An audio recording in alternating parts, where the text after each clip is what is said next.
അല്ല, ശ്രീ കെ കരുണാകരൻ ജീവിച്ചിരിപ്പുണ്ടായിരുന്നുവെങ്കിൽ പത്മജയോടൊപ്പം അദ്ദേഹവും BJP-യിൽ ചേരുമായിരുന്നു. കാരണം പത്മജയേക്കാൾ കൂടുതൽ കോൺഗ്രസിൻ്റെ ചതിക്ക് വിധേയനായിട്ടുള്ള വ്യക്തിയാണ് ശ്രീ കെ കരുണാകരൻ. അദ്ദേഹത്തിൻ്റെ അവസാന കാലത്ത് അദ്ദേഹം അനുഭവിച്ചിട്ടുള്ള പ്രയാസം നമുക്കെല്ലാവർക്കും അറിയാം. ഒരുപക്ഷെ കരുണാകരനോട് കാണിച്ച നന്ദികേടിനേക്കാൾ വലിയൊരു നന്ദികേട് കേരളത്തിലെ മറ്റൊരു രാഷ്ട്രീയ നേതാവിനോടും ആരും കാണിച്ചിട്ടില്ല. അദ്ദേഹം വളർത്തി വലുതാക്കിയ നേതാക്കന്മാരെല്ലാവരും അദ്ദേഹത്തെ കൈയൊടിഞ്ഞിട്ടാണ് അദ്ദേഹം അവസാനം ഈ ലോകത്തോട് വിട പറഞ്ഞത്. അതുകൊണ്ട് കരുണാകരൻ ഉണ്ടായിരുന്നുവെങ്കിൽ കരുണാകരൻ തന്നെ വരുമായിരുന്നു. ഇന്നിപ്പോൾ കരുണാകരൻ്റെ പാരമ്പര്യവുമായിട്ടാണ് പത്മജ വേണുഗോപാൽ BJP-യിലേക്ക് വന്നിട്ടുള്ളത്. ഇത് കേരളത്തിലെ കോൺഗ്രസിൻ്റെ തകർച്ചയുടെ തുടക്കമാണ്. ഒരുപാട് കോൺഗ്രസ്സുകാർ മനസ്സുകൊണ്ട് ഇപ്പോഴും വരാൻ ആഗ്രഹിക്കുന്നുണ്ട്. അവരെല്ലാവരും ഇനിയുള്ള ദിവസങ്ങൾ BJP-യിലേക്ക് വരിക തന്നെ ചെയ്യും.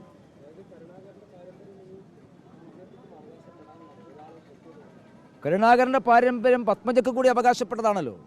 അപ്പോൾ സ്വാഭാവികമായിട്ട് പത്മജ ഒരു BJP നേതാവാകുമ്പോൾ പത്മജ പോകുന്നിടത്തും പത്മജ സംസാരിക്കുന്നിടത്തൊക്കെ കരുണാകരൻ്റെ ഓർമ്മകൾ വന്നാൽ നമുക്കവരെ കുറ്റപ്പെടുത്താൻ സാധിക്കല്ലോ.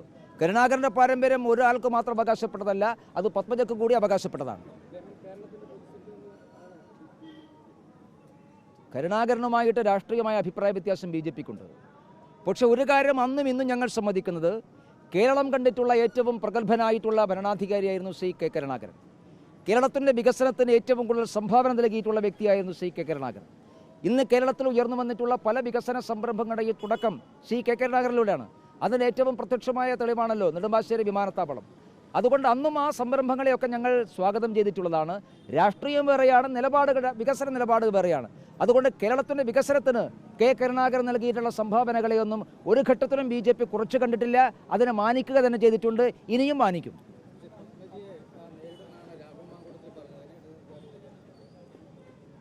അല്ല, രാഹുൽ മാങ്കൂട്ടത്തിൽ പറയുന്നതിനോടൊന്നും മറുപടി പറയാൻ ഞാൻ ആളല്ല.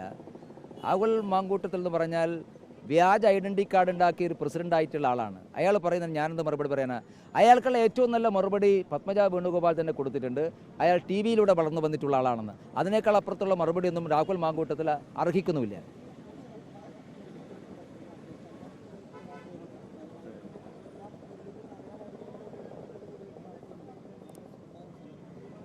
വളരെ ഗൗരവതരമായൊരു കാര്യമാണ് പത്മജ വേണുഗോപാൽ പറഞ്ഞിട്ടുള്ളത്.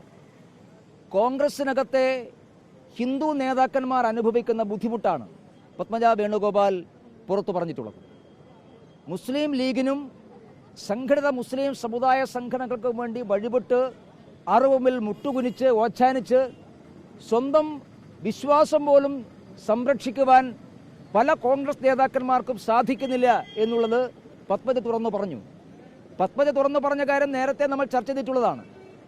ചന്ദനക്കുറി തൊടാൻ കോൺഗ്രസ് നേതാക്കന്മാർക്കുള്ള ബുദ്ധിമുട്ട് രാജ്മോഹൻ ഉണ്ണിത്താനിലൂടെ നാം കണ്ടതാണ്. 40 കൊല്ലക്കാലം കറുത്ത കുറിയിട്ട് നടന്ന രാജ്മോഹൻ ഉണ്ണിത്താൻ കാസർഗോഡ് ലീഗിൻ്റെ തട്ടകത്തിലേക്ക് പോയപ്പോൾ എങ്ങനെയാണ് കറുത്ത കുറി മായ്ച്ചത് നമ്മൾ കണ്ടിട്ടുള്ളതാണ്. അത് കേരളം കണ്ടിട്ടുള്ളതാണ്. ആ വലിയ വസ്തുത ഇന്ന് പത്മജ തുറന്നു പറഞ്ഞിരിക്കുന്നു. കേരളത്തിൽ കോൺഗ്രസിനകത്തെ ഹിന്ദു നേതാക്കന്മാർ അനുഭവിക്കുന്ന ഒരു വലിയ വെല്ലുവിളിയും പ്രയാസവും ആണ് പത്മജ വേണുഗോപാൽ തുറന്നു പറഞ്ഞിട്ടുള്ളത്. അത് കേരളം ചർച്ച ചെയ്യപ്പെടേണ്ട വിഷയമാണ് എന്നുള്ളതാണ് ഞങ്ങളുടെ അഭിപ്രായം.